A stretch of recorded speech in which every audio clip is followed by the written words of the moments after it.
Agradecer também ao Movimento Todos Juntos contra o Câncer, a Telix e especialmente a UDO, pela liderança nessa organização e a oportunidade da gente falar um pouco sobre o tratamento do câncer da próstata, na verdade, focando na importância da medicina nuclear na jornada do paciente, que é um tema que é tão caro aqui nesse encontro, que já é tradicional e é um grande marco sempre, todo ano, no cuidado do câncer aqui no Brasil. Eu sou o Diogo Rosa, sou médico oncologista da Rede Américas, do Rio de Janeiro, especialista em oncologia geniturinária. Também sou diretor estratégico do Grupo Latino-Americano de Pesquisa Clínica em Oncologia Geniturinária, o LACOG-GU. Queria já deixar aqui avisado para vocês, Fernando, eu vou falar assim, e vai botar o QR Code, 1, 2, 3, e aí, olha. Por favor, peço a todos vocês que já escaneiem esse QR Code, tá?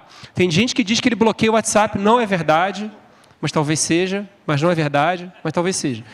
Mas esse é o QR Code que vocês vão enviar as perguntas, eu sei que vão ter muitas perguntas, então, eventualmente, quem não quiser pedir o microfone, é possível também, mas quem não quiser pode mandar a pergunta pelo QR Code, eu sei que vai ter bastante pergunta aqui, porque a gente tem um painel muito bom para falar, e eu já vou chamar os panelistas aqui para falar. Em primeiro lugar, queria chamar a doutora Elba Echeberreri, que é médica nuclear e presidente da Sociedade Brasileira de Medicina Nuclear. Por favor, Elba.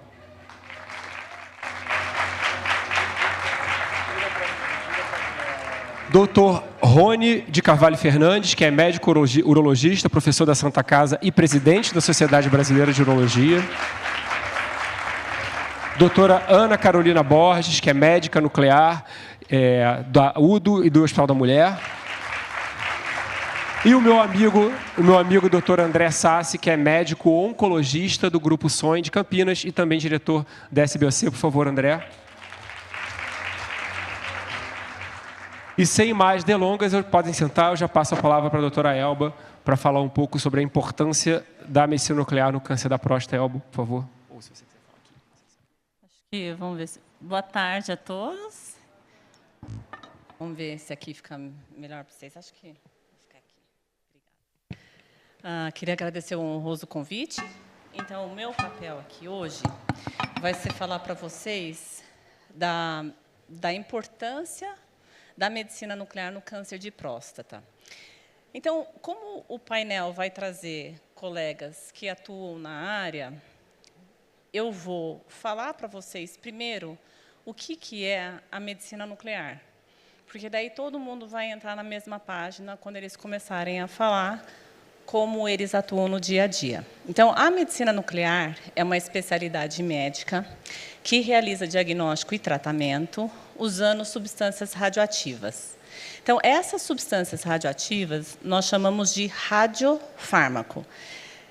O radiofármaco, sem radiofármaco, a medicina nuclear não existe. A gente precisa do radiofármaco para trabalhar.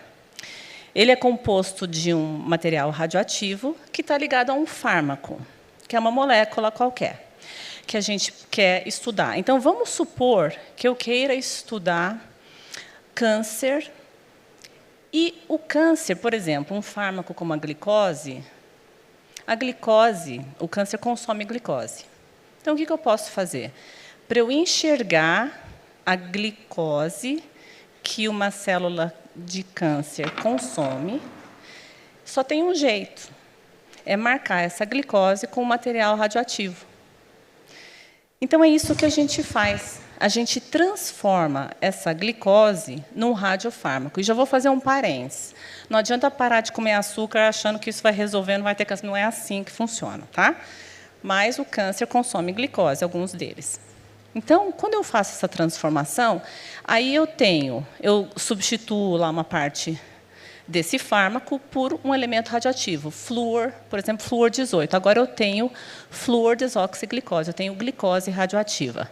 Então, no nosso dia a dia, agora que eu tenho uma substância que está radioativa, eu consigo detectar a glicose. Como? Eu uso detectores de radiação para fazer o diagnóstico. Então, eu tenho vários detectores em medicina nuclear que a gente usa. Então, um deles chama PET-CT, talvez vocês já tenham ouvido falar do PET-CT, que é um equipamento grandão, assim, que tem um tomógrafo né, uma tomografia computadorizada, que faz imagem anatômica, e a parte PET, que que detecta a radiação que sai do paciente. Então, no nosso dia a dia, o que a gente faz? O paciente vem para o serviço de medicina nuclear, recebe uma injeção. Esse é um exemplo de glicose, por exemplo, na veia. Então, glicose radioativa, e faz esse caminho no corpo, como qualquer outra substância faria, um Tilenol, uma Novalgina, um quimioterápico. E, ao longo do tempo, essa glicose vai se concentrar no cérebro, por exemplo, no coração, áreas que demandam glicose, e também no tumor.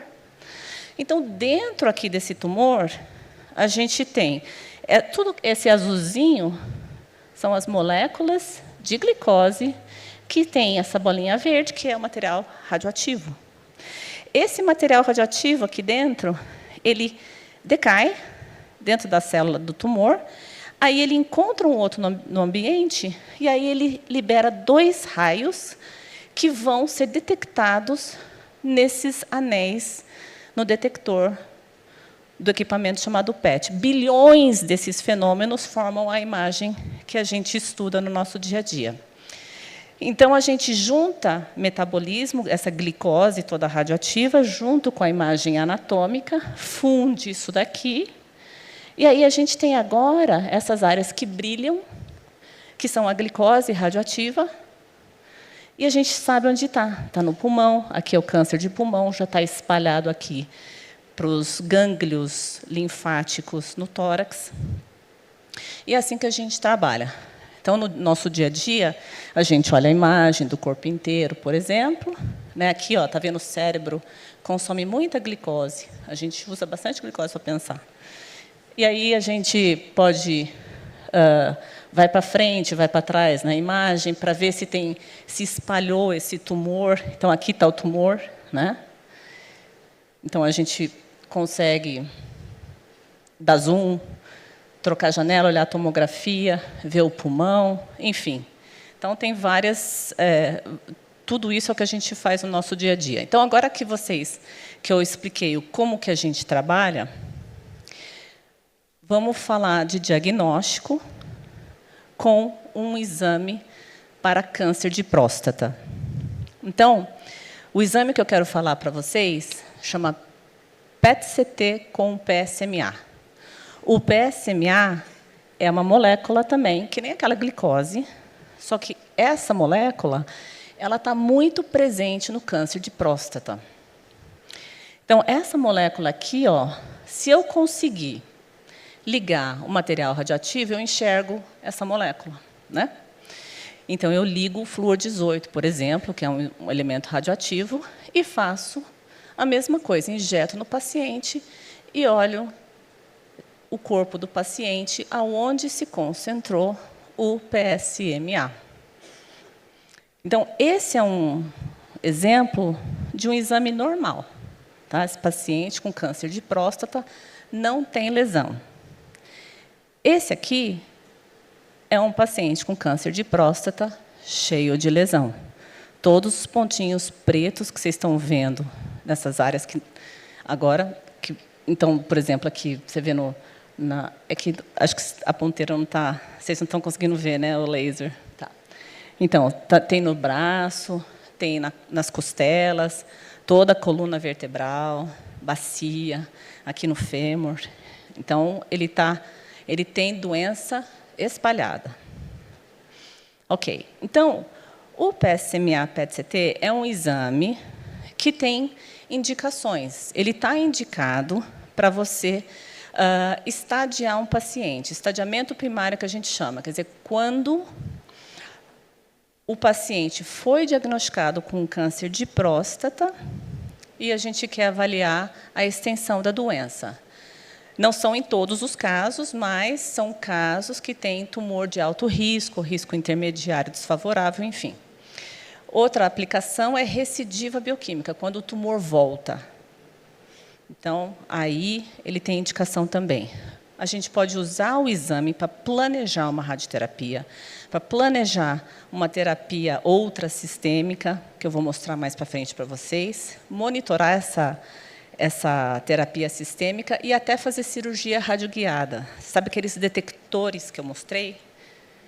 Né? Tinham vários tipos. Tem um deles, que é um probe, que a gente pode injetar esse material, né, o PSMA marcado, e levar o probe no centro cirúrgico se o cirurgião precisar remover, eventualmente, alguma lesão. Então, tem várias formas de utilizar o método. No estadiamento primário, então, vou mostrar alguns casos para vocês entenderem a importância dessa tecnologia.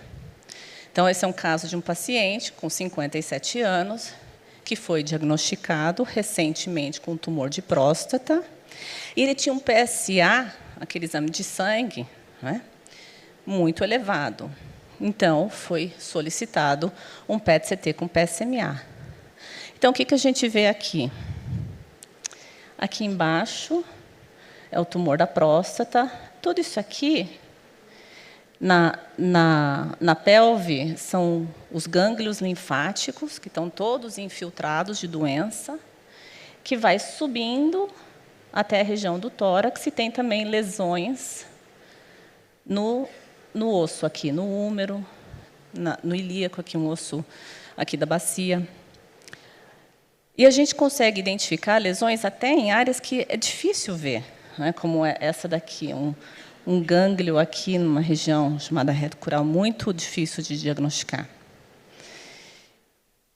E tem um estudo grande australiano que foi importante para mostrar como essa tecnologia se compara em relação a tecnologias que já existem, né, que sempre foram utilizadas.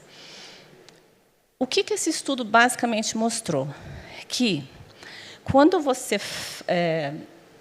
compara os exames convencionais, a acurácia, quanto que você consegue identificar, detectar de doença, e compara com a acurácia do exame do PET-CT com PSMA, a acurácia do PET-CT com PSMA é maior. Você detecta mais lesão, você acerta mais. E, além disso, esse estudo também mostrou que a exposição à radiação é menor. Então, não só você, com um exame... Então, só voltando, exame convencional é, por exemplo, tomografia de tórax, abdômen, pelve e cintilografia óssea. São 4 exames que você tem que fazer para você avaliar a extensão da doença no corpo. Comparado com um exame, que é o PET-CT com PSMA. Então, além da detectabilidade maior e melhor, você tem um paciente que não precisa ser submetido a tantos exames. Então, isso traz qualidade, né, na vida de um indivíduo. Aqui, eu estou mostrando um exemplo, tomografia, onde a gente não enxerga linfonodos, né, os gânglios linfáticos que podem estar infiltrados de tumor de próstata. Então, a gente não está vendo nenhuma lesão. Mas quando a gente faz, e por isso que ele detecta muito bem, ele brilha. Então, tem um gângliozinho de 6 milímetros, um linfonodo, que está positivo, que está metastático, que tem doença. Esse outro tem 5 milímetros. E esse outro tem 3 milímetros. E ele, olha como ele brilha, né? Então, assim, a gente consegue facilmente identificar a doença. E agora, na recidiva bioquímica, quando a doença volta. Aqui é um exemplo de um paciente de 65 anos, tumor de próstata, já fazia 5 anos. Aí o PSA voltou a subir, estava 5, e a gente fez esse exame. Esse foi um dos primeiros exames que nós fizemos. Isso aqui foi em 2016. Nós estamos em 2025. E tinha essa única lesãozinha aqui em cima, né, na região do tórax. E você vê que ela brilha, né? Assim, ela aparece, é fácil identificar. E essa lesão, ela representava um linfonodo no tórax, no mediastino. Será que isso é doença? Porque não tem mais nada, não tem nada na pelve, não tem nada em nenhum outro lugar. E aí foi biopsiado e era metástase do câncer de próstata, uma única lesão. Bom, a gente publicou, esse foi o nosso primeiro caso, então a gente publicou isso, e eu quero frisar 2016, nós estamos em 2025. Aqui é um outro exemplo de recidiva bioquímica, um paciente que estava com tumor já fazia 10 anos, aí o PSA voltou a subir, estava 8, ele fez uma ressonância, mostrou que tinha linfonodo na pelve, né? Grande, então foi fácil detectar. Então, a gente até aqui na tomografia consegue ver ali a área que está circulada, que tem um gânglio grande. Precisa PSMA para isso? PET-PSMA? Já está vista a lesão? Acabou. Não precisa. Ou será que precisa? O que a gente viu, além disso? Uma outra lesão na coluna torácica alta. Então, esse paciente poderia ter sido submetido a um tratamento local na pelve, mas a doença iria continuar, ainda mais doença óssea.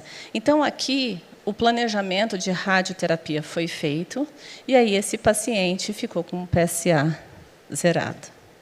E não aparecia na tomografia, né? Então, isso é mais uma vantagem do exame. Aqui é um paciente que a gente detecta lesões em áreas que não são normalmente vistas. Então, lesão, infiltração no pênis todo, infiltração, por exemplo, esse paciente que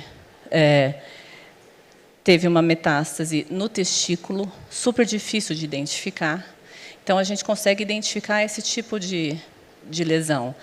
E nós fizemos uma publicação, há alguns anos atrás, mostrando um estudo multicêntrico brasileiro, mostrando o impacto do PSMA no tratamento de pacientes com recidiva bioquímica, porque altera a conduta em 60% deles. E isso não foi só um estudo. Esse dado nosso, ele é igual no resto do mundo, que também mostra esse mesmo impacto de 60% de mudança de conduta quando você usa o método.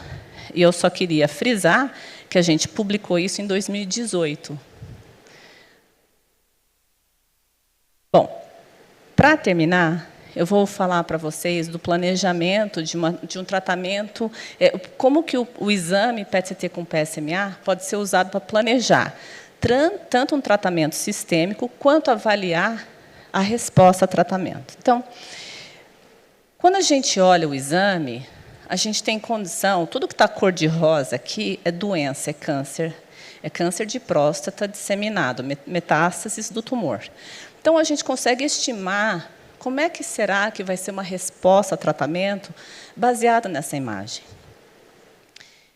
E aí, como eu tinha dito no começo, essa molécula a gente pode marcar com flúor 18, com isótopo radioativo, e fazer uma imagem, né?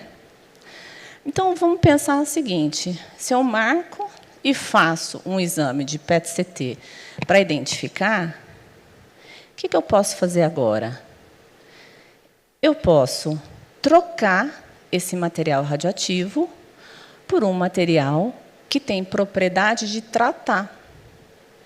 Então, eu troco, coloco um outro tipo, lutécio, por exemplo, 177, que tem propriedade terapêutica, ou seja, o PSMA vai na lesão, só que agora destrói. Entendeu? Então, veja esse paciente aqui, cheio de lesão, doença metastática, disseminada, que nós tratamos com lutécio PSMA. Então, ele fez uma dose, segunda dose, quarta dose, quinta dose, e o PSMA... Ué, saiu correndo. Saiu correndo. Eu não apertei um botão. Volta lá, volta lá. Ele não quer voltar. Bom, PSA ficou 0,2, o paciente ficou livre de doença. Então, nos pacientes com câncer de próstata, o exame PET-CT é um exame padrão ouro, só que a gente ainda não tem ele, no nosso país, um acesso à população. Ele é um exame de primeira linha para avaliação do câncer de próstata, inicialmente, nos riscos que a gente chama intermediário, desfavorável e alto. Ele é um exame para avaliação de recidiva bioquímica, apresenta menores doses de radiação e é um exame completo. Então, você não precisa fazer outros exames, ou o número de procedimentos reduz por conta da acurácia desse exame. Então, isso confere qualidade de vida. Então, a gente precisa incorporar essa tecnologia no Brasil, gente. Muito obrigada. Excelente, Elba. Muito obrigado. Dando continuidade à agenda, vamos pedir para o Dr. Rony Carvalho Fernandes falar sobre os aspectos do PET, do PSMA, no câncer da próstata, aspectos clínicos. Rony, por favor. Boa tarde a todos e todas. É um prazer estar aqui, a convite da UDO, para conversar com vocês sobre uma doença muito importante para os homens, que é o câncer de próstata. No combate contra o câncer, eu estou já há 25 anos nessa luta também. Talvez o meu viés aqui e o meu conflito de interesse é mostrar para vocês que não existe duas saúdes no nosso país. Nós temos que lutar para que tanto o acesso à saúde suplementar como ao SUS seja o mesmo. Então, talvez esse seja o meu viés, porque eu atuo no SUS. Criei uma agenda aqui para a gente conversar um pouquinho sobre os dados epidemiológicos do câncer de próstata, a prevenção, se existe ou não, o diagnóstico, o tratamento nas diversas fases, o impacto social desse câncer. Então, nós vamos começar vendo um pouquinho sobre o que o câncer de próstata no contexto hoje epidemiológico. Nós sabemos que, em 2030, nós teremos cerca de 8,6 bilhões de pessoas no mundo e cerca de 24 milhões terão câncer de próstata. Essa doença está aumentando, a pirâmide populacional está invertendo, nós estamos ficando mais velhos, graças a Deus, né? Estamos ficando mais velhos, mais propensos a ter tumores. Uma outra situação aqui, esse dado do GlobalCan, que mostra o câncer de próstata em todo o mundo, vocês veem nas áreas mais escuras, onde se tem mais câncer de próstata, nos países desenvolvidos, porque a gente consegue chegar numa idade mais avançada, consegue envelhecer. No nosso país, ele é distribuído em todo o território nacional e é o câncer mais frequente do homem, excetuando o câncer de pele, como câncer de órgãos. O INCA, Instituto Nacional do Câncer, mostra que nos últimos 3 anos, inclusive esse ano, nós vamos ter mais de 70 mil novos casos de câncer de próstata. Uma distribuição por região, sendo o Sudeste a região com maior incidência desse tumor. Então, é um câncer extremamente frequente. Como é que a gente pode prevenir o câncer de próstata?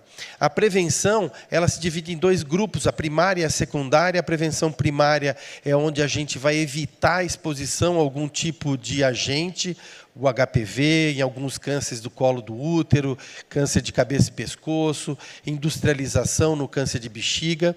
E a prevenção secundária é quando a gente faz o diagnóstico precoce numa fase muito inicial da doença e a gente pode tratar e curar.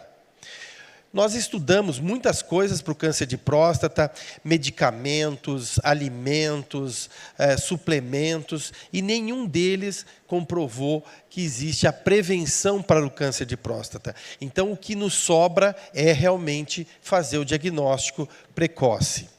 Esse livro mostra a exposição e o câncer, e a gente sabe que existem fatores ambientais que agem na transformação de vários cânceres.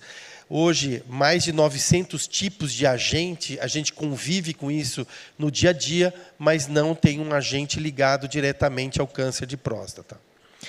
E o sedentarismo e a obesidade? O que nós sabemos é que, nesse estudo que revisou a literatura, mais é um chamado estudo de análise sistemática, a obesidade aumenta o risco de uma doença mais grave. Então, aquele indivíduo que é obeso tem um câncer de próstata numa situação mais grave.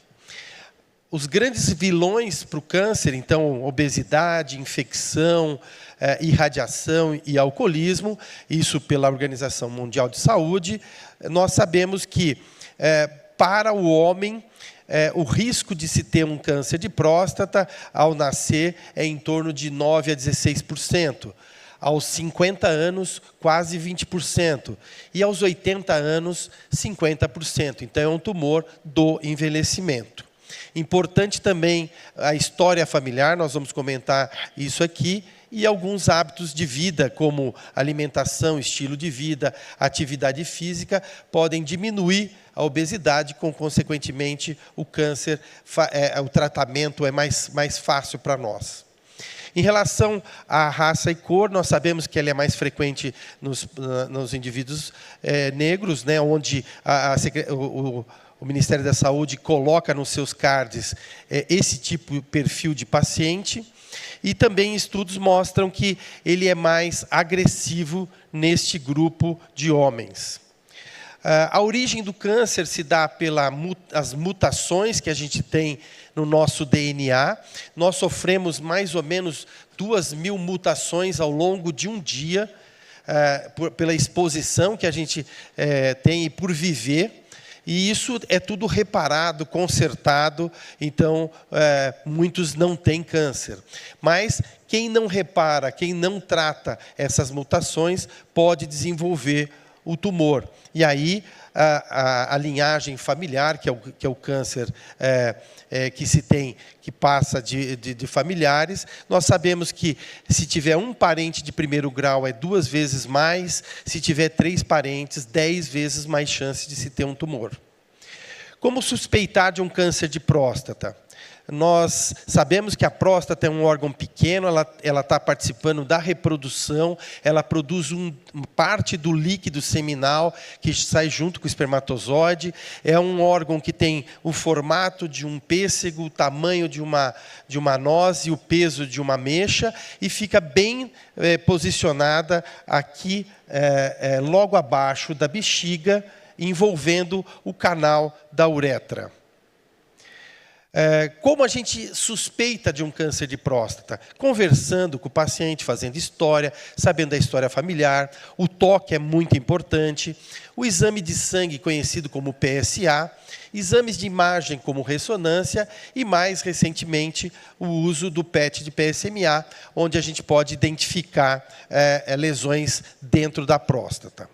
O PSA é uma proteína, uma enzima que tem o poder de liquefazer o sêmen, ele sai na forma pastosa, ele precisa se liquefazer para soltar os espermatozoides. Essa enzima é o PSA. Então, o PSA ele não é específico do câncer, ele sobe em outras situações e é muito importante que a gente faça uma melhor interpretação desse PSA, a velocidade dele, a densidade em relação ao tamanho, e se tem outras doenças que podem também aumentar o PSA. Existem ferramentas, infelizmente, não disponíveis no SUS, que refinam esse PSA para a gente através de uso de derivados do PSA, aumentando o poder do diagnóstico do PSA. Aí muitos pacientes me perguntam, eu tenho PSA hoje, eu preciso fazer o toque da próstata? Precisa. Aqui nessa tabela, se a gente for ver o PSA normal, se a gente fizer até 4, o toque, identificar alguma lesão, 25% pode ser câncer. Então, se eu tenho 2 ferramentas, eu tenho que usar essas 2 ferramentas para fazer o diagnóstico. A ressonância, ela veio para nos ajudar bastante. Esse estudo é o estudo pivotal que comprovou que a ressonância tem uma sensibilidade em torno de 85% a 90%, ela identifica o tumor e uma especificidade em torno torno de 90%. Então, é um ótimo exame, porém, não é acessível a todos os pacientes do SUS. Então, esse estudo mostra que talvez a gente consiga baratear a ressonância, fazendo ela em 2 fases somente, que é a biparamétrica. E, talvez, para futuro, isso está sendo estudado, o PET de PSMA possa identificar a doença dentro da próstata, e essa captação que a doutora Elba comentou, pode, então, identificar o tumor até mesmo antes de se fazer uma biópsia. Esse é um estudo fase 1, que comprovou realmente que a gente pode identificar a lesão dentro da próstata e ainda acoplar a uma ressonância identificando o tumor. O tumor, tudo isso é suspeita, o toque é suspeita, a ressonância é suspeita, o diagnóstico de uma biópsia, que é transretal ou transperineal, a transperineal tem menos complicações, a gente vai analisar isso no microscópio, identificar se é um tumor mais grave ou menos grave.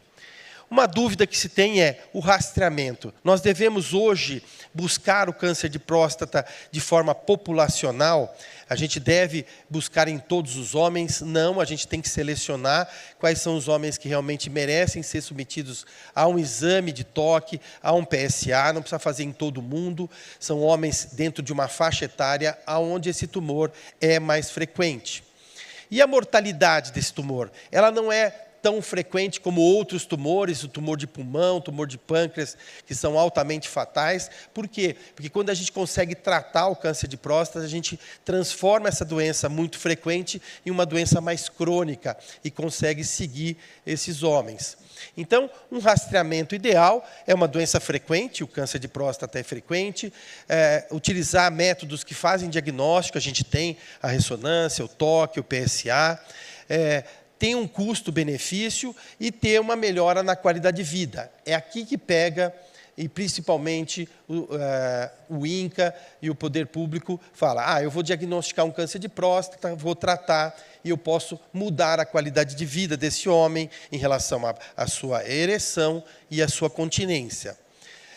Nós sabemos que na era antes do PSA, nós só fazíamos 1/4 de diagnóstico de doença localizada. 75% dos homens morriam desse câncer. Depois da geração do PSA, a gente diminuiu muito o diagnóstico de doença avançada, a gente consegue curar quase que 97% desses homens, então o PSA tem realmente nos ajudado. E fazer o screening, o rastreamento populacional. 2 grandes estudos foram feitos, o estudo europeu e o estudo americano, e eles contaminaram toda a literatura mundial. Foram muito citados, porém esses estudos têm uma série de viés de seleção, de tempo de observação.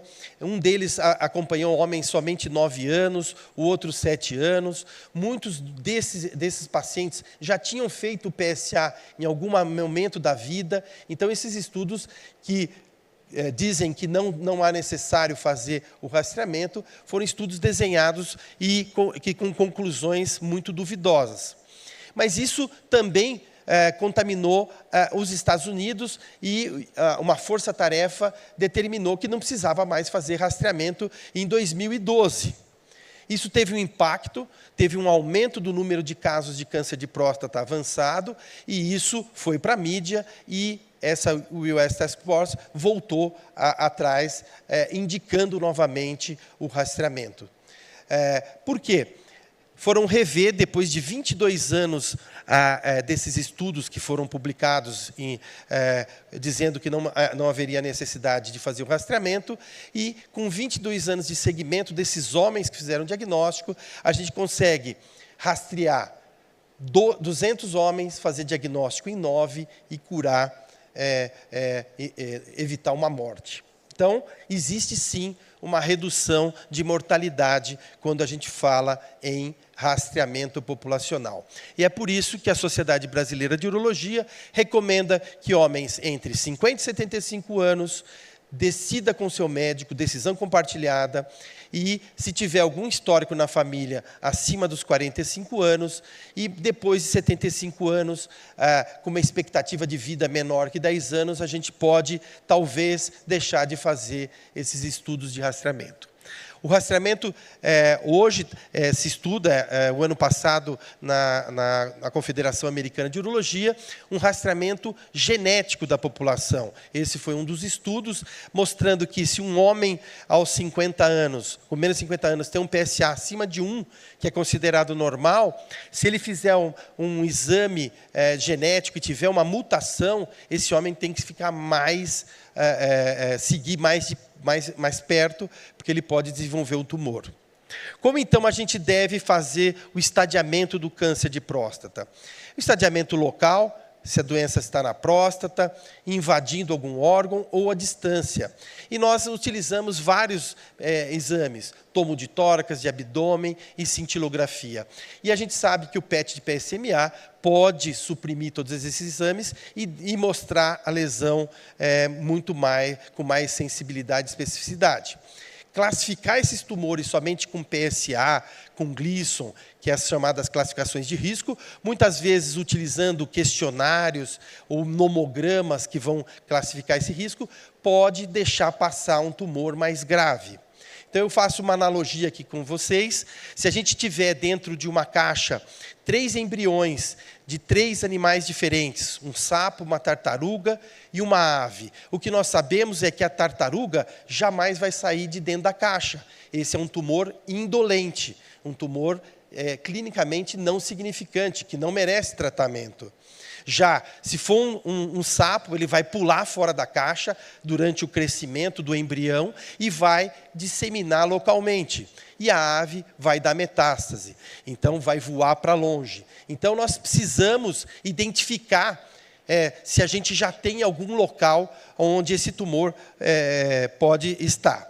E um dos estudos que foi feito, o próprio PSMA, ele tem uma melhor detecção de metástases, chegando a 85% comparado com os exames habituais. E o tratamento do câncer de próstata, para já encaminhar aqui para o final, para a gente terminar. O tratamento do câncer de próstata a gente não coloca todos os pacientes com câncer de próstata na mesma caixa, no mesmo cesto. Nós podemos vigiar os tumores que são tartaruga, nós podemos acompanhar esses homens com PSA, toque e novas biópsias, e podemos, então, oferecer com segurança uma vigilância ativa em diversos cenários que deixam de dúvida se pode ser para todos os homens, independente de raça, de idade, nós podemos oferecer a vigilância ativa. Esse foi o grande estudo que estudou vigiar, irradiar e operar, mostrando que há realmente segurança. Quais são as opções de tratamento ativo da doença? A cirurgia clássica, laparoscopia, robótica. Temos também, ainda não aprovado no nosso país, o RAIFO, que é o ultrassom de alta intensidade, a radioterapia como tratamento. E quais são os tratamentos na doença quando nós não tivemos oportunidade de curar esses homens? Na doença metastática. Na doença metastática, a gente tem que tentar aumentar a sobrevida desses homens com qualidade de vida. Então, nós podemos irradiar de forma adjuvante, de resgate. E aqui mostra um trabalho que foi apresentado agora, esse ano na ASCO, no começo do ano, mostrando que o PET de PSMA, ele detecta na recidiva bioquímica e consegue melhorar o tratamento, identificar lesões onde a gente pode irradiar e intensificar o tratamento clínico desses homens. E uma dúvida que tem se eu identifico precocemente a lesão, eu vou deixar de operar? Então, o conceito de doença oligometastática, hoje a gente tem a tendência a operar também algum desses pacientes com doença oligometastática, e aqueles que a gente não consegue operar, a gente pode fazer o tratamento clínico com supressão, retirando a testosterona, e vários medicamentos hoje, todos estudados aqui nos vários cenários do câncer de próstata metastático. Qual o impacto social que a gente tem dessa doença? Ela é uma doença que pode levar um homem para a cama, uma fratura, e pode levar a consequências muito graves e dependência de drogas que podem tirar a dor.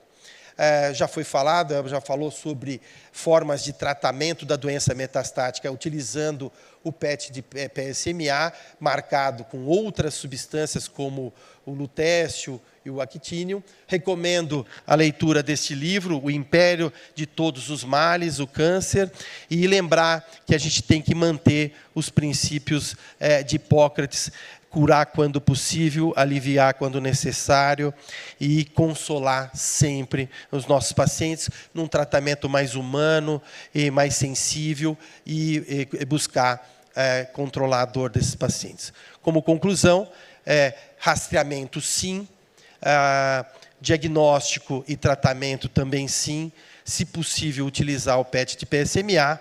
Aqui as diversas campanhas da Sociedade Brasileira de Urologia, quem quiser acompanhar, SBU Oficial, nós temos campanhas de todos os tumores.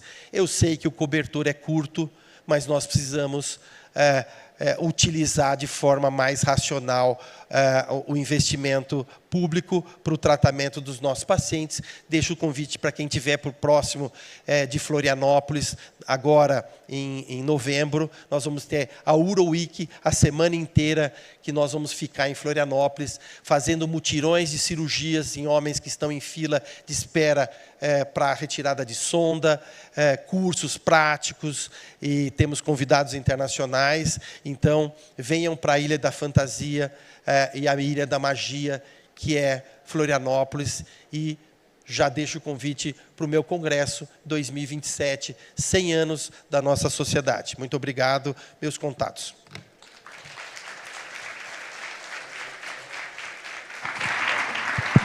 Excelente, Rony. Muito obrigado. Bom, então agora vocês já estão especialistas em câncer de próstata, e queria chamar a doutora Ana Carolina Borges, então, para falar da repercussão do PET com PSMA no manejo da neoplasia da próstata. Vamos lá, obrigado. Boa tarde a todos. Obrigada pela apresentação, Diogo. Então, eu vou falar da repercussão do PET-PSMA no tratamento do câncer de próstata, utilizando um projeto realizado por nós no SUS com o PET-PSMA. Então, eu declaro que não tenho conflito de interesses. Gostaria de agradecer primeiramente Beatriz Leme, que foi idealizadora desse projeto, meu orientador, Dr. Luiz Gustavo, meu co-orientador, Dr. Rony, que está aqui conosco. Minha mini-bio está disponível no site do evento, e esses são os tópicos que vão guiar a nossa discussão. Muito bem. Estou com problemas para passar aqui os slides, não sei porquê. Não está passando. Eu estou apertando, não está indo. Bom, então, o objetivo do trabalho foi avaliar o impacto do PET-PSMA comparado aos métodos de imagem convencionais na tomada de decisão de conduta terapêutica desses pacientes com câncer de próstata, nos cenários de estadiamento primário e de recidiva bioquímica, pacientes atendidos no SUS. Ou sou eu, ou sei lá. Bom, 10 instituições diferentes de uro-oncologia encaminharam pacientes para nós, conforme a tabela aqui, e todos os exames foram realizados no AMI Barradas. As doses foram custeadas pela RPH, hoje R2 Pharma, que eu também agradeço, e foram realizados no período de março de 2019 a agosto de 2020. Esse projeto foi analisado pelo CEP da Santa Casa, já me antecipando aos resultados. Nós tivemos uma casuística de 166 pacientes, com 3 exclusões, 35 de estadiamento primário e 128 de recidiva. Esse foi o desenho que guiou nosso projeto. Então, basicamente, esses pacientes eram encaminhados ao AMI, com seus dados clínicos. Uma discussão inicial com a equipe de uro-onco da Santa Casa levava a uma tomada de decisão de conduta terapêutica. Esses pacientes eram submetidos ao PET com PSMA, e, após o PET, com essas novas informações, essa discussão era revisitada. E aí nós definíamos se aquela conduta inicial seria mantida ou não, o que gerava, então, o impacto na mudança de conduta. Muito bem. Resumidamente, no estadiamento primário, tivemos uma média de idade de 68, 69 anos, apenas um paciente de baixo risco, que foi incluído por ter lesões suspeitas à cintilografia óssea. houve uma tendência de relação linear dos níveis séricos sanguíneos de PSA com a extensão, com o volume da doença, e houve superioridade da PET-PSMA em relação aos exames convencionais. Então, a PET achou mais lesões, excluiu lesões suspeitas, ou uma combinação desses dois achados. Houve mudança de estadiamento em 60% dos pacientes, com predomínio de downstaging, ou seja, esses pacientes desceram o estadiamento, principalmente à custa de exclusão de lesões ósseas apontadas pela cintilografia. Com relação ao impacto da mudança de conduta, também em 60% dos casos houve mudança, e eu destaco que esses pacientes mudaram de uma esfera de um tratamento sistêmico, ou seja, de uma doença avançada, e foram trazidos para uma esfera locorregional, onde eles puderam ter a oportunidade de ser incluídos em opções de tratamento com intuito curativo. Com relação à recidiva, antes da recidiva bioquímica, perdão, então aqui eu trago um exemplo de um desses pacientes de estadiamento primário, um paciente de alto risco devido ao PSA maior que 100.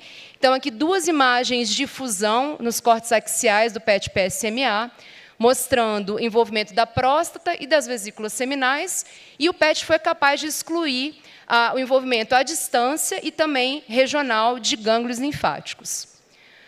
Agora sim, os resultados da recidiva bioquímica, a média de idade foi mais ou menos parecida, 67 anos. O PET foi capaz de detectar a recidiva em 60% dos casos, e a sensibilidade, a detecção, ela foi proporcional aos níveis de PSA da mesma forma, ou seja, quanto maior o nível de PSA, quanto maior o valor desse exame, maior era a tendência de se detectar essa doença.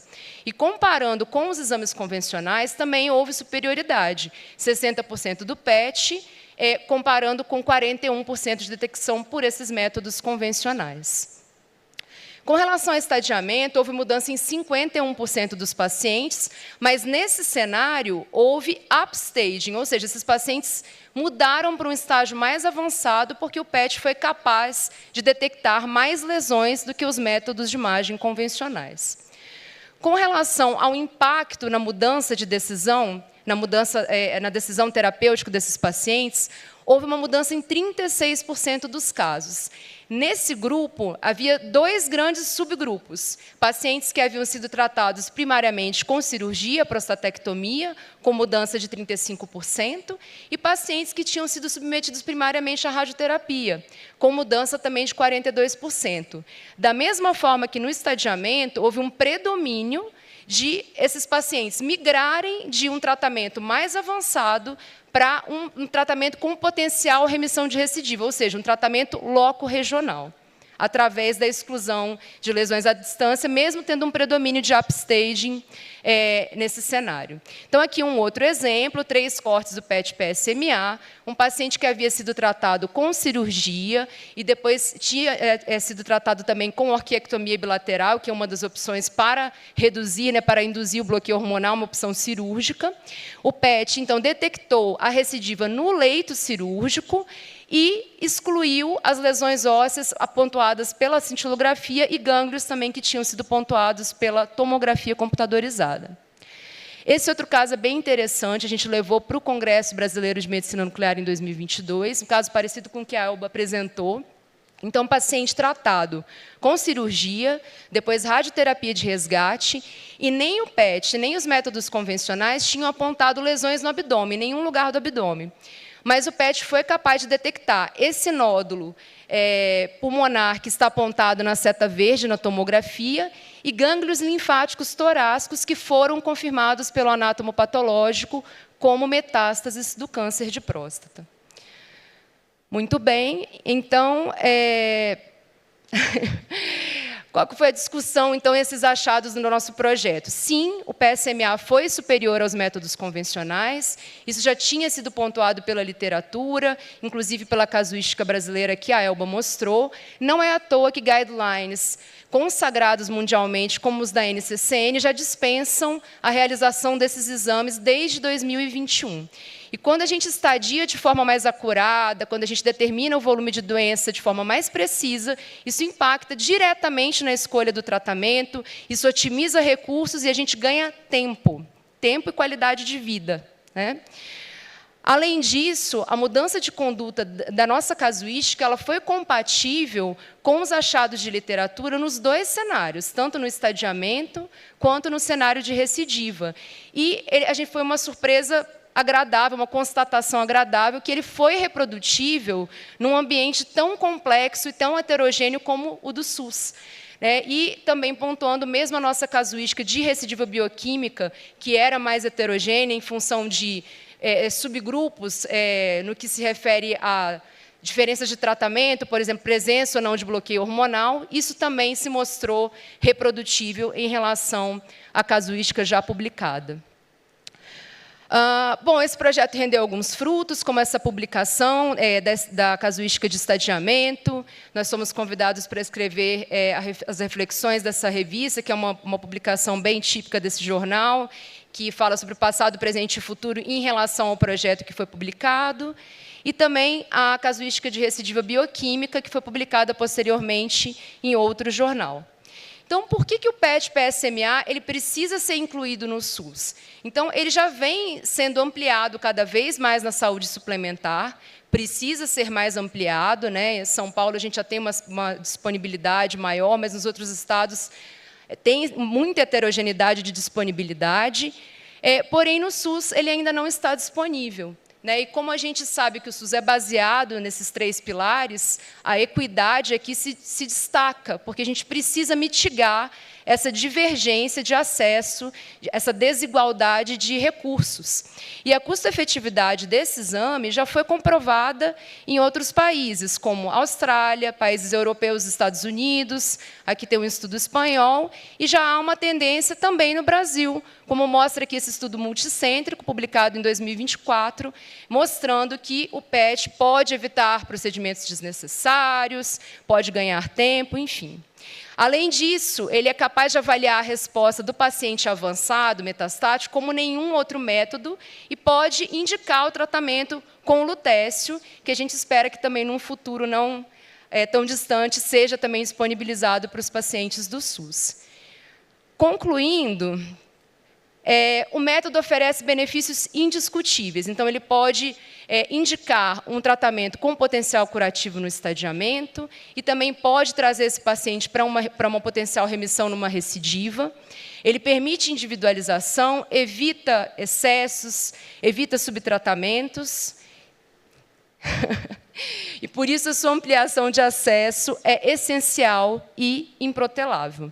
Eu agradeço e gostaria de terminar com uma citação da Marie Curie, que é a mãe da nossa especialidade, em que ela afirma que a humanidade certamente necessita de homens práticos, que obtenham o máximo proveito de seu trabalho e, sem se esquecerem do bem geral, resguardam seus próprios interesses. Contudo, a humanidade também necessita de sonhadores, para quem o realizar de uma tarefa seja tão cativante que os impossibilite de dar atenção ao seu próprio benefício. Muito obrigada.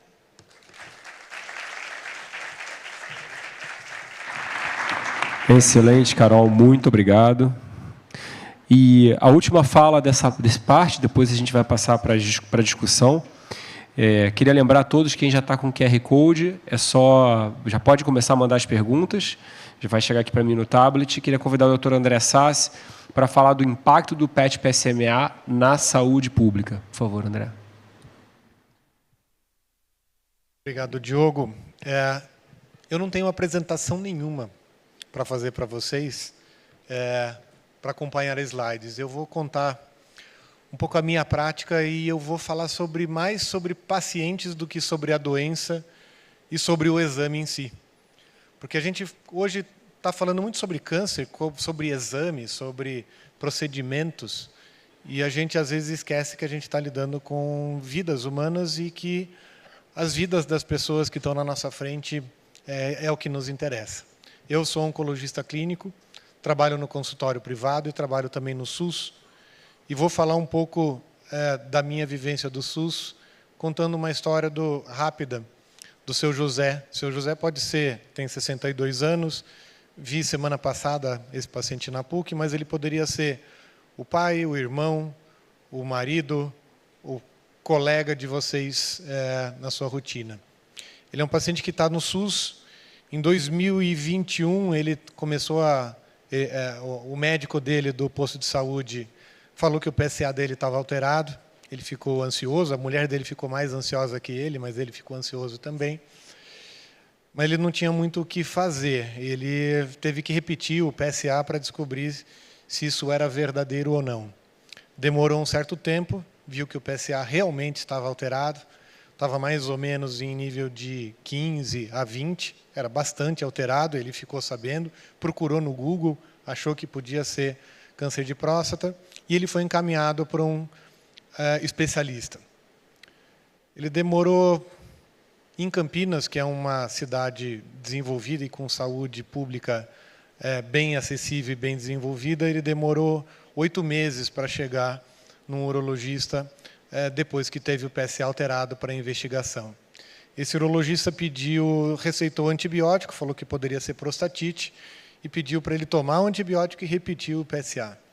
Esse PSA chegou acima de 30, mesmo com antibiótico, ele não notou nada. A consulta de retorno do seu urologista demorou mais 3 meses, e aí ele teve uma indicação de biópsia da próstata. Essa biópsia demorou cerca de 7 meses para ser realizada,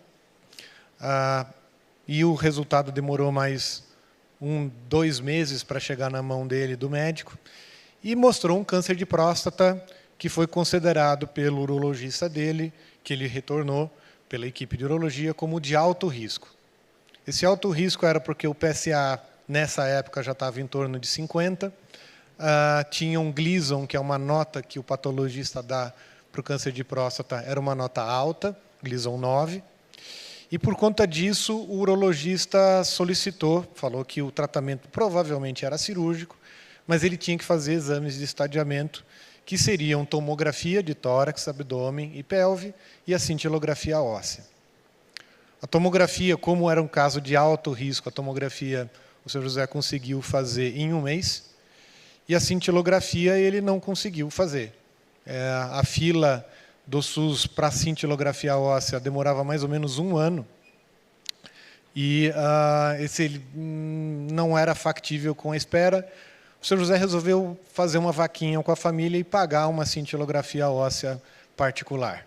Ele levou de volta no seu urologista e, enfim, não foi detectada nenhuma metástase nesses exames e foi recomendada a cirurgia. A cirurgia demorou aproximadamente mais uns 5 meses para ser feita, e isso foi rápido dentro do nossa fila do SUS. Essa cirurgia foi feita e, depois de 3 meses, o Sr. José teve acesso ao resultado da cirurgia, mostrou que era uma doença localmente avançada, estágio era um T3, sem linfonodos acometidos, mas o urologista falou para ele, infelizmente, o seu PSA pós-operatório continua em 20. Ele estava em 70 no pré-operatório, com toda essa demora, e ele baixou para 20 quando deveria ser 0. Vamos fazer novos exames de reestadiamento para entender o que aconteceu, se tem doença metastática ou não. Esse paciente fez os exames com toda a urgência possível, mais ou menos 6 meses a mais de espera, não demonstrou nenhuma metástase à distância, a cintilografia óssea continuava normal, teve que pagar de novo para fazer uma nova cintilografia, e as tomografias não mostravam metástases à distância. Esse paciente foi encaminhado para radioterapia de resgate. Radioterapia local, porque não tinha doença metastática. Ele demorou mais cerca de 1 ano, a gente já está quase chegando em 2025, desde 21, 22, quando ele começou a história, depois dessa demora toda. Ele fez a radioterapia e, mesmo com o bloqueio hormonal concomitante, que é a supressão da testosterona, esse PSA não caiu e a doença evoluiu, e ele apareceu para mim, na semana passada, com dores ósseas disseminadas, já encaminhado com dor, sem nenhum exame mostrando metástase, e eu tive que pedir os exames agora, dizendo que provavelmente era uma doença metastática. Eu não sei ainda, eu olhei para ele, só vejo clinicamente ele já com dor, já com fadiga, emagrecido. Eu vou pedir uma cintilografia óssea agora, tomografia, e provavelmente com esses exames agora eu vou ver que a doença dele é metastática. Por que eu contei essa história longa de 7 minutos? Porque provavelmente esse paciente já tinha doença metastática lá no diagnóstico, lá no início do tratamento. Não foi diagnosticado porque os exames que a gente tem são ruins. A cintilografia óssea e a tomografia óssea, ela pode ver doença metastática de alto volume, que agora eu vou ver. Agora eu não preciso do PET-PSMA para entender a doença do paciente e determinar o tratamento dele. Talvez eu possa utilizar para direcionar para novos tratamentos e tudo, mas para definir que esse paciente precisa de tratamento hormonal, combinação de tratamentos, quimioterapia, qualquer estratégia que eu oferecer para ele, eu não preciso mais do PET-PSMA agora. Eu precisava lá atrás. E o que dói é que esse paciente fez um tratamento fútil, que foi a cirurgia, que deixou ele impotente e incontinente, com incontinência urinária e com disfunção erétil, então disfunção sexual também. A radioterapia piorou mais ainda esses sintomas, também foi outro tratamento fútil feito e que fez a irradiação e não curou o paciente.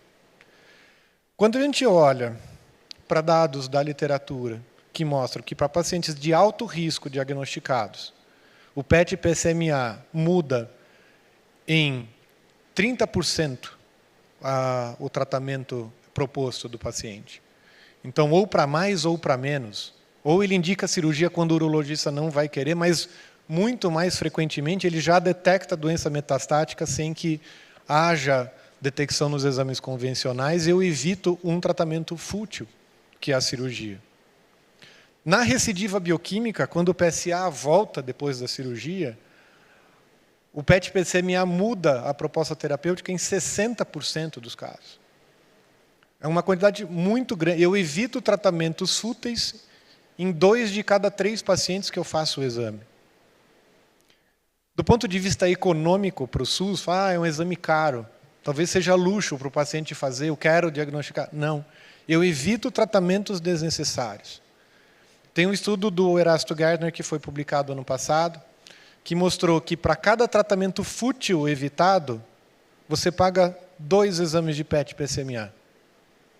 Então, se eu evito tantos tratamentos fúteis com um exame, eu não preciso nem de análises econômicas muito complexas para definir que a gente precisa utilizar o PET-PSMA, pelo menos nessas 2 situações no SUS. Talvez eu não precise fazer segmento do paciente, acompanhamento de resposta. Talvez isso ainda seja cedo. Mas, sem dúvida nenhuma, nestes momentos, para pacientes de alto risco, que têm o diagnóstico feito e que têm a recomendação de tratamento local feita, o PET-PSMA é fundamental. E para pacientes que têm a recidiva bioquímica, que eventualmente eu vou discutir tratamentos de resgate, ele também é fundamental. E além de ser fundamental para o indivíduo, se eu falar em nome da sociedade, do ponto de vista do SUS, da Conitec, que eu preciso ser responsável, eu preciso ter responsabilidade com o orçamento, com o financiamento da saúde do SUS como um todo, sem dúvida nenhuma o custo-benefício é extremamente favorável para a sociedade. Eu evito, de novo, tratamentos desnecessários. Além de gastar dinheiro com tratamentos desnecessários, eu evito que a pessoa se submeta a tratamentos inadequados, fúteis, e mais, eu consigo antecipar o tratamento da doença metastática para evitar que o Sr. José chegue para mim numa situação de emagrecimento, já de falência de órgãos, falência de várias funções orgânicas completamente desnecessárias. Se eu começar o tratamento da doença metastática mais cedo, eu provavelmente vou manter a qualidade de vida do paciente durante muito mais tempo, com tratamentos menos agressivos do que inicialmente proposto. Convido vocês a entrarem no debate e conversarem conosco sobre a importância do exame.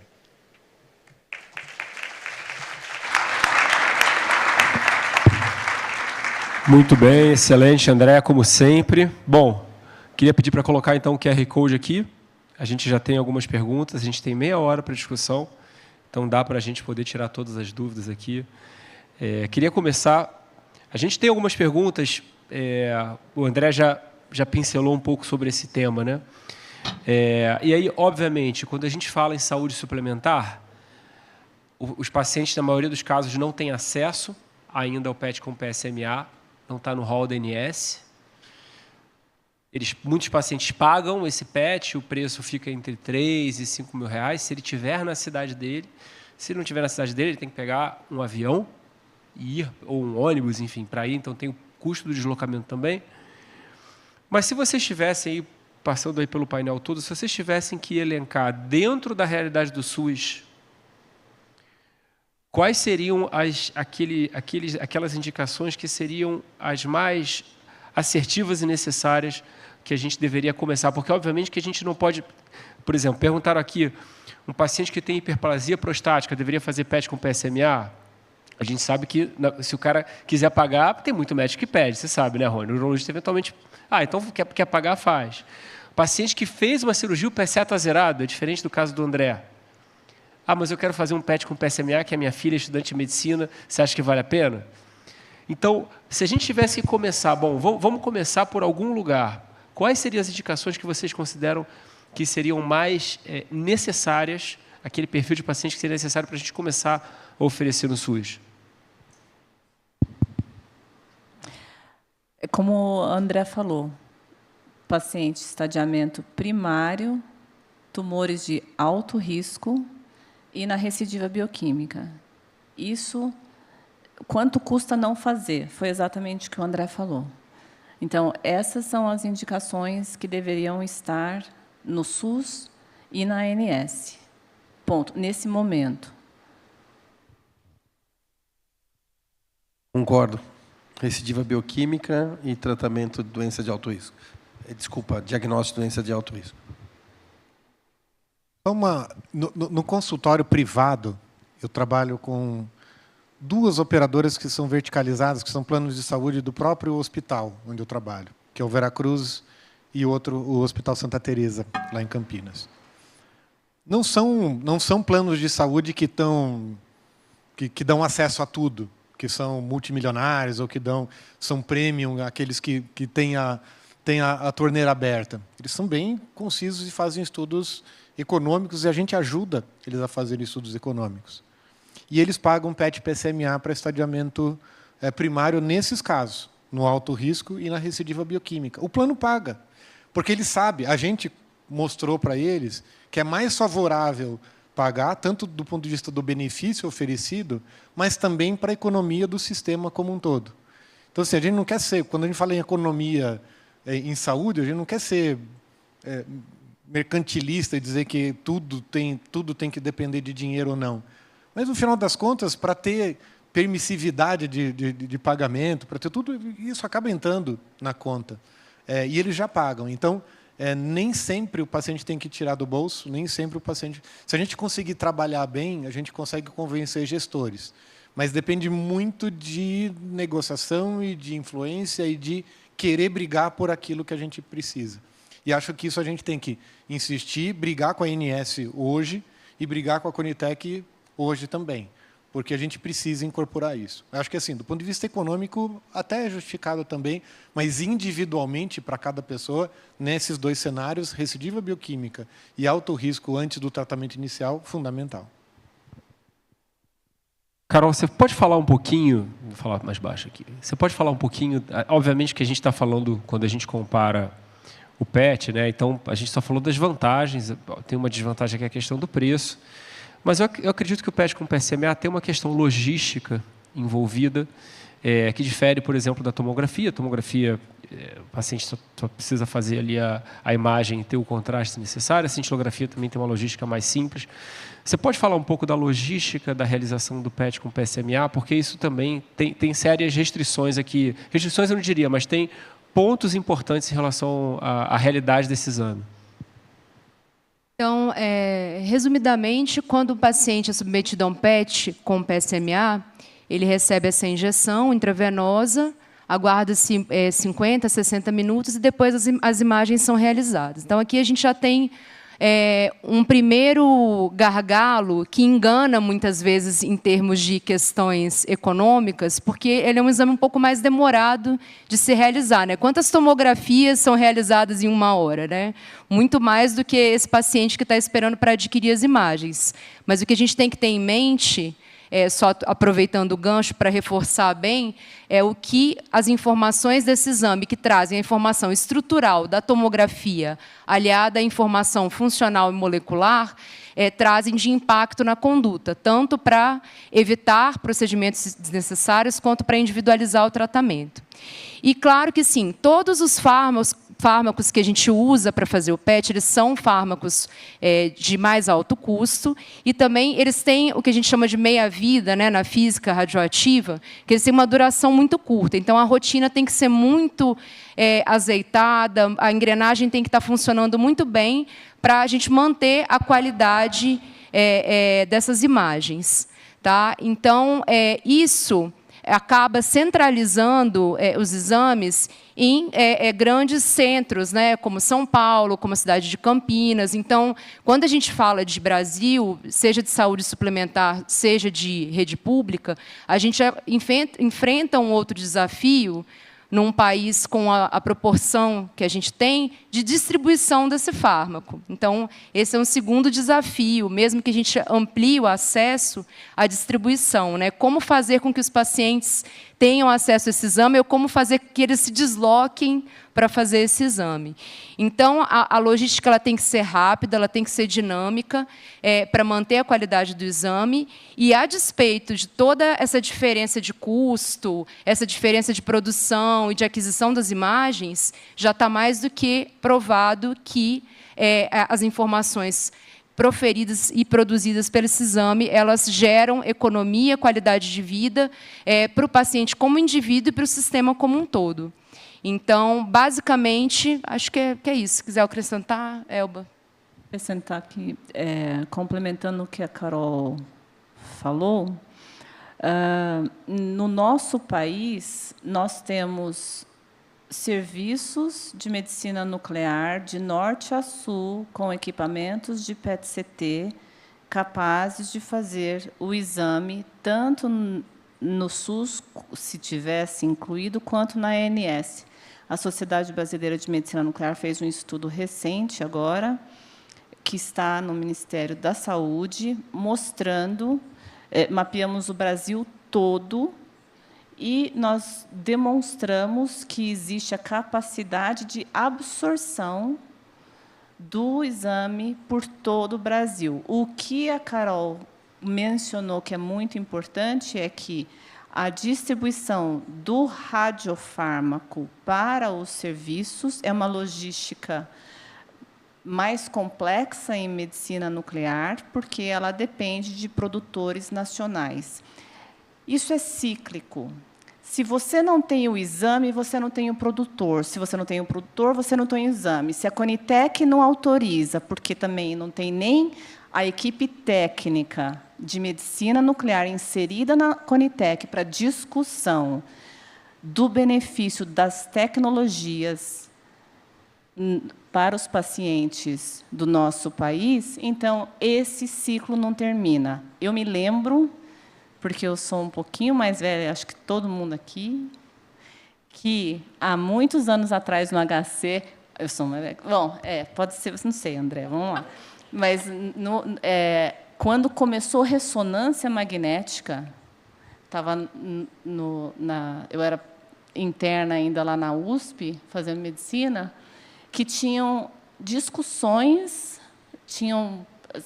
para saber se ia fazer uma ressonância num paciente, de tão caro que era. Hoje, isso não se discute.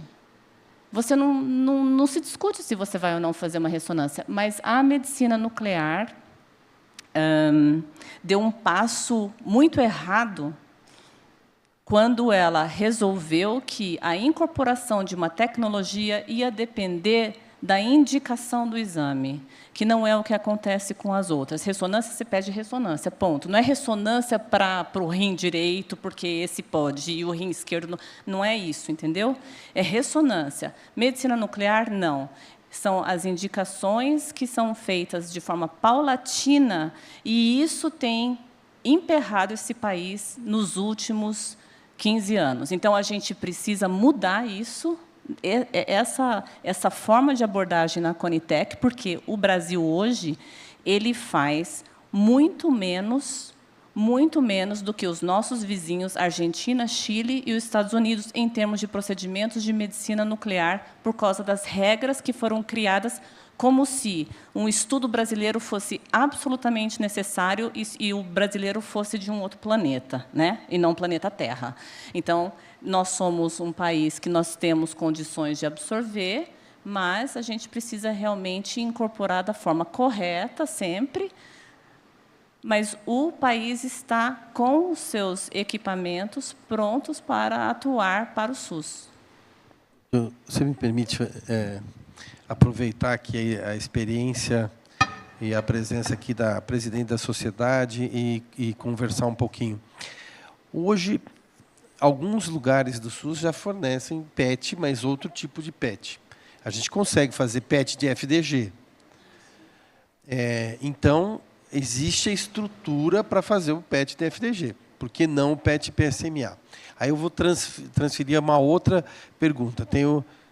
Como você também a gente tem se encontrado em Brasília, toda vez que a gente vai para Brasília conversar, a preocupação do Ministério é, se eu liberar, tem a capacidade de fazer em todos os lugares, nos rincões do nosso país? Quer dizer, eu tenho condição de fazer em Manaus, em lugares distintos, no Acre. Porque a hora que você fala que você liberou uma coisa para o SUS, dentro dos princípios de equidade, você tem que ter em todo lugar. Tem radiotraçador para isso tudo e tem condição de fazer, máquina para fazer para todo mundo?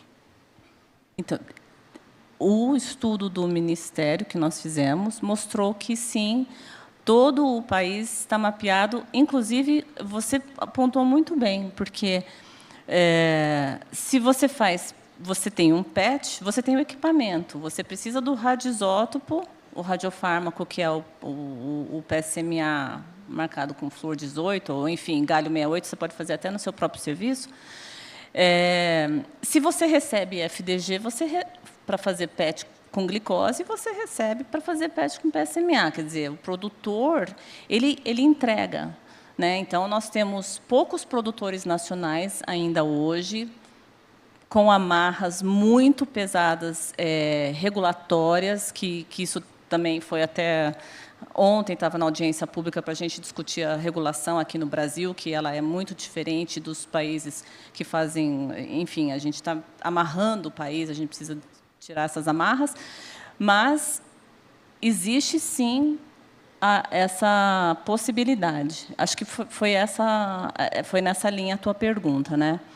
O que acontece, que os estudos mostram, tem um estudo interessante que foi publicado há uns anos atrás, mostrando que, quando se investe em medicina nuclear, em oncologia como um todo,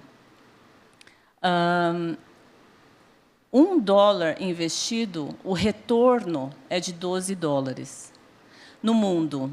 Mas, quando você olha o mapa mundo, o retorno para a saúde é de $100 no Brasil.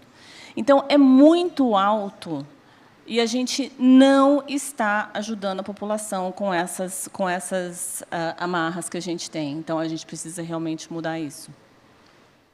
Temos especialista para isso tudo? Quantos médicos de medicina nuclear nós temos no Brasil? Nós temos mais de 1.500 médicos, porque, veja, a medicina nuclear ela é concentrada nos serviços terceirizados, né? Nos serviços... o 92% dos serviços privados do país é que atendem o SUS, né? Porque o SUS, a medicina nuclear, ela está inserida em poucos hospitais no Brasil, né, do SUS. Então, assim, ela está inserida, mas 92% do nosso país atende pacientes do SUS em serviços privados. Então, o serviço privado é que absorve o SUS no nosso país. Nós temos cerca de 486 serviços de medicina nuclear espalhados pelo país. Nós temos serviços de medicina nuclear em todos os estados. Lógico que o norte é muito desabastecido, é o mais desabastecido, né, em termos de serviços, e isso é uma dificuldade. Foi, inclusive, discutido isso, e a gente tem alguns problemas logísticos, porque a medicina nuclear, o radiofármaco, ele é muito perecível. Então, ele tem que chegar rápido no serviço, ele decai, ele some. Então, como a Carol comentou. Então, tudo isso tem que ser muito rápido. Então, às vezes, a gente tem algumas dificuldades que a gente estava discutindo ontem, em Brasília, em relação a essa regulação. Por exemplo, o piloto ele deveria ser obrigado a levar radiofármaco. Ele não poderia se negar a levar material radioativo para os centros. E tem piloto que se nega a levar. Simplesmente assim, porque desconhece o benefício da radiação, né? Então,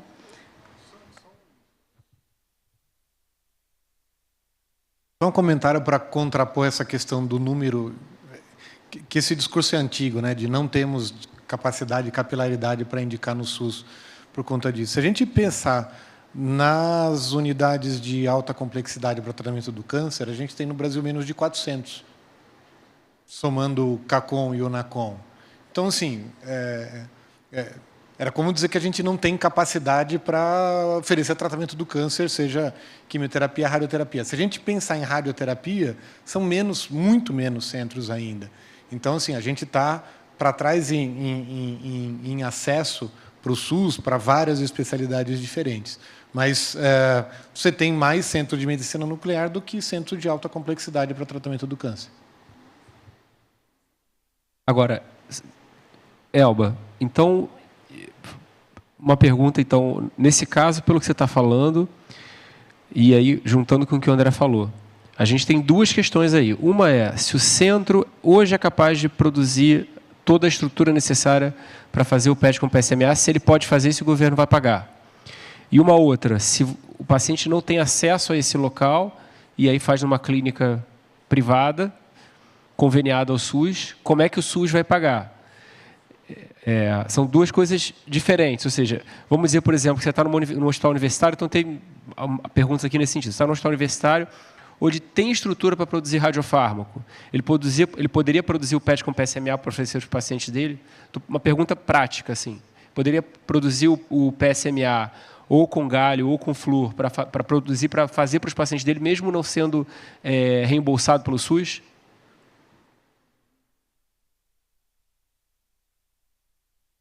Então, num serviço de medicina nuclear que já faz, por exemplo, PET com FDG, o que ele precisaria ter para oferecer o PET com PSMA para os pacientes dele? A produção do radiotraçador, o dinheiro para comprar o radiotraçador? Os serviços então, ele tendo o equipamento, o radiofármaco, ele vem de um produtor. Então, as radiofarmácias centralizadas entregam o PSMA radiomarcado, ou vão no serviço, marcam no serviço. Porque, veja, a produção do radiofármaco ela depende do radioisótopo e do fármaco. Então, você tem que produzir o radioisótopo, que não... Hoje, no Brasil, o modelo brasileiro é um pouco travado. Quando você fala em hospital, os hospitais no mundo têm lá seu ciclotron, tem sua própria radiofarmácia, produz ali, entrega do lado, sobe o elevador, você abre a portinha, pega, injeta. Aqui não. Aqui não. Então, aqui nós temos um outro tipo de modelo. O modelo você tem radiofarmácias centralizadas e ciclotrons que produzem esse material e aí entregam para os serviços. Os serviços, tanto hospitais quanto os privados, que são conveniados com o SUS, recebem o pagamento, por exemplo, do FDG pelo SUS. Hoje, o FDG, o PET com glicose radioativa, isso que é o FDG que o Diogo perguntou, são só 4 indicações no SUS, infelizmente, né? E 8 na saúde suplementar. E nada de PSMA no SUS nem na saúde suplementar. Então, esse é o modelo. Será que eu respondi a pergunta? Respondeu. Porque, no final das contas, então, já existe um serviço de medicina nuclear, ou seja, já existe aquela estrutura, estou falando especificamente dos hospitais do SUS, como o André falou, hospitais universitários, enfim. Talvez o incremento de custo para um local que já tem uma equipe médica, já tem uma equipe multidisciplinar, já tem estrutura, seria só o radiotraçador, o radiofarma. Receber o radiotraçador. Ponto. Colocar na agenda. O que acontece hoje? Quando a gente fez esse estudo, que a gente mapeou o Brasil todo, os serviços de medicina nuclear, eles não estão atendendo na sua capacidade máxima. Eles não estão atendendo fora dos grandes centros, obviamente, fora do Sudeste, que já tem, né, que tem um volume. O resto do país tem o equipamento sentado esperando. Porque você compra o equipamento que custa muito caro, mas você faz 1, 2, 3 doentes, em vez de estar fazendo 25, 28, 30, sabe, varando à noite, faz 40. Né? Então, teria capacidade para fazer. Então, vocês diriam que, do ponto de vista de custo, para o que a gente tem hoje na saúde suplementar, para, eventualmente, o custo mais básico do SUS, a gente estaria falando de uma queda de quanto de valor absoluto, de preço que teria que ser pago? Porque, quando a gente fala... Ou seja, talvez o exame, então, não custe R$4.000, seria um exame que custaria 300, 400, talvez, eu estou só estimando. Quanto seria, você tem ideia? O valor, o que impacta no valor do exame como um todo é o radiofármaco.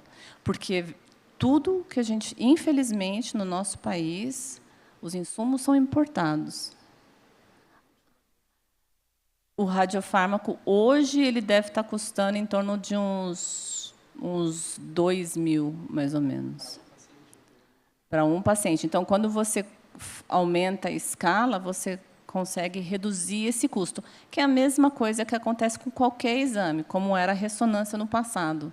Né? Então, à medida que você amplia isso, você acaba reduzindo esse custo. Uma pergunta para o André, a gente já está se aproximando do final. Pessoas perguntando assim, como começar um movimento dentro do hospital para sensibilizar a diretoria em relação a, eventualmente, oferecer, a Carol também, porque teve essa experiência, enfim. Como é que vocês iniciariam esse movimento para sensibilizar a diretoria para oferecer?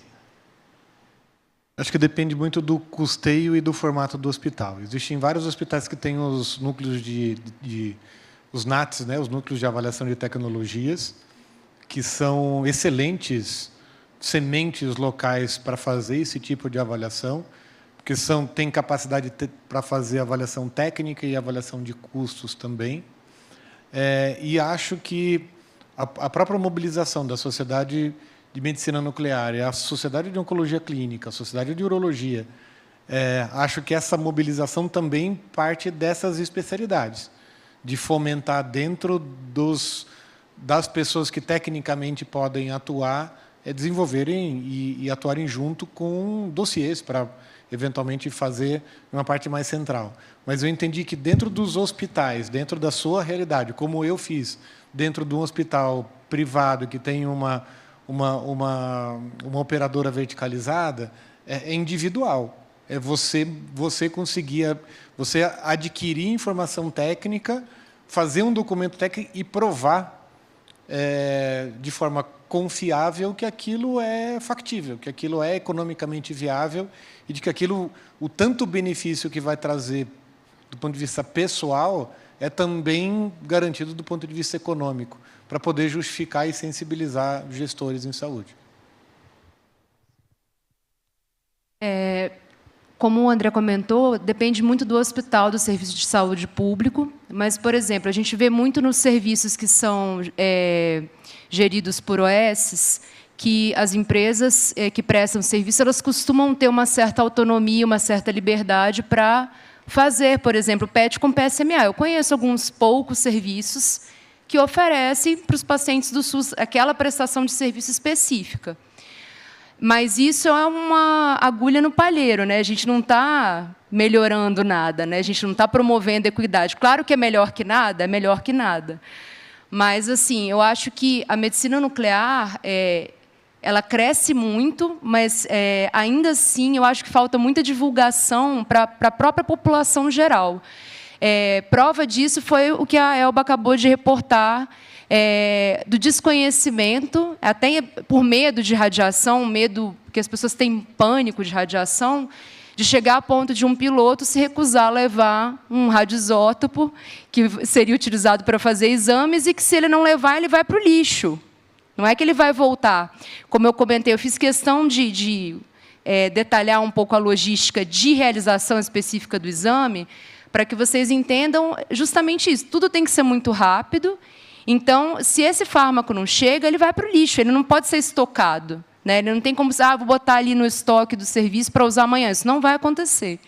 Então, eu acho que falta bastante, assim, entendimento por parte da população geral, às vezes até por parte dentro da própria medicina, não medicina nuclear, do entendimento da logística do exame, da produção do radiofármaco, da solicitação do exame, das indicações. E aí eu acho que é algo que, juntamente com a produção de documentos, de protocolos, de indicações, é algo que, naturalmente, com o esforço das sociedades, vai acabar acontecendo como aconteceu com a ressonância, como aconteceu com tantos outros procedimentos, né, que na história aí do tratamento dos tumores. E, assim, um último comentário, o PET, no mundo, né, com PSMA, ele vem, assim, acho que o Rony pode até complementar muito melhor, e o André também, ele está mostrando para a gente que e você também, né, Diogo, óbvio, né, como oncologista, mas ele está mostrando para a gente que a doença de próstata é muito diferente do que a gente achava, né? A gente passou 100 anos de história de neoplasia de próstata tratando com cirurgia, bloqueio hormonal e radioterapia, e aí de 20 anos para cá surgiram 1 milhão de opções, né? Outros agentes bloqueadores, os radioisótopos, os imunoterápicos, e isso a custa de quê? Né, de estudo, da descoberta das variantes patogênicas, que a gente chamava antigamente de mutações, né, e muito conhecimento trazido justamente pelo PET-PSMA, mostrando locais que a gente não imaginava que poderiam ser habitualmente acometidos pela doença. Então, o conhecimento da medicina ele muda o tempo inteiro, é um equilíbrio dinâmico. Então, a gente tem que se adaptar o tempo todo, e ir promovendo esse movimento de forma a empurrar esse conhecimento para frente e promover esse desenvolvimento e o benefício para os pacientes e para a saúde coletiva. Bom, pessoal, a gente já quer falar mais uma coisa, Rony? André, quer falar? Faz um comentário aí, André, que a gente já está no horário. Isso, eu só queria fazer a mensagem final, e acho que, assim, para todo mundo guardar, né? Que às vezes a gente fica falando de exame, da evolução, do que há de novo, do que há de novidade, de novas... E que, às vezes, o PET-PSMA, conversando entre a gente antes de fazer as apresentações, via que muita gente acha que é um luxo, que é uma excentricidade fazer um exame, que poucas pessoas têm acesso e que isso é só algo a mais. É como fazer, sei lá, uma ressonância no lugar de uma tomografia, porque você vê com um detalhe um pouco a mais e que, às vezes, é preciosismo do médico. E não é. Vidas mudam. Então, a historinha que eu contei ali na frente, a vida daquele paciente mudaria completamente se ele tivesse feito um PET-PSMA no diagnóstico. Ele não teria feito nenhum tratamento fútil, ele teria sido tratado mais precocemente, provavelmente ele estaria com a doença controlada, sem sintomas, porque iniciou o tratamento mais cedo. Isso muda a expectativa de vida, muda a qualidade de vida radicalmente. Então, para mudar a vida das pessoas, a gente precisa de incorporação de tecnologias de fato.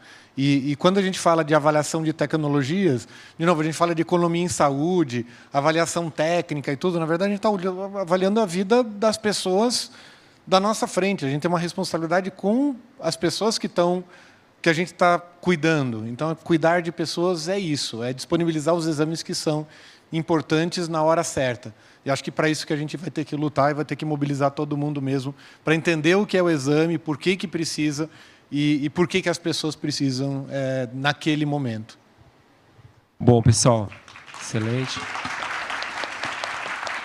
Queria, então, agradecer mais uma vez ao Movimento Todos Juntos contra o Câncer, a Telix, a UDO, Elba, Rony, Carol, André. Obrigado a todos por ficar aqui. A sala ficou cheia durante todo o painel e que a gente possa oferecer, não só para o seu José, mas para todos os nossos pacientes, o melhor tratamento possível, baseado no melhor diagnóstico e avaliação possível, sempre no ambiente multidisciplinar, com diálogo como esse daqui.